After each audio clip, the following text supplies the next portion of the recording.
శ్రీకృష్ణుడు గోవర్ధనగిరి పర్వతాన్ని తన ఒక్క వేలుతో ఎందుకు ఎత్తాడు అనేది తెలుసుకోవాలనుకుంటున్నారా?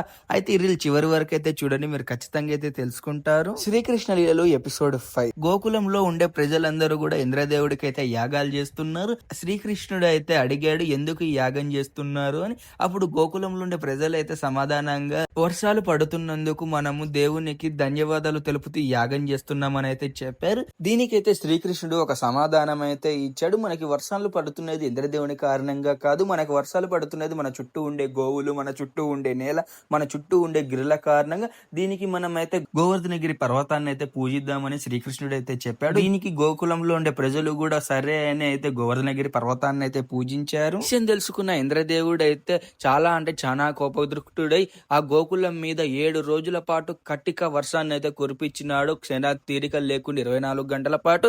దీంతో తల్లడిల్లిపోయిన గోకులంలోని వాసులను చూసి శ్రీకృష్ణుడైతే తన ఒక్క వేలుతో అయితే గోవర్ధనగిరి పర్వతాన్ని పైకి లేపి ఒక గొడుగులాగా పట్టి గోకులంలోని ప్రజలను, గోవులను, ఆడుండే గోపికలను అందరినీ కూడా 7 రోజుల పాటు అయితే రక్షించాడు.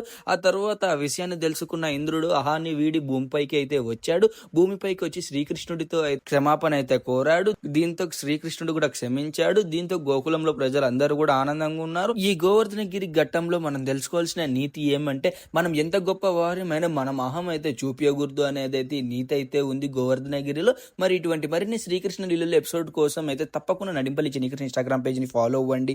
అలాగే నడింపల్లి చిన్నకృష్ణ యూట్యూబ్ ఛానల్ని సబ్స్క్రైబ్ చేసుకోండి. ఇట్లు మీ నడింపల్లి చిన్నకృష్ణ శర్మ, సైనింగ్ ఆఫ్. జై హింద్, జై శ్రీరామ్, భారత్ మాతాకు జై.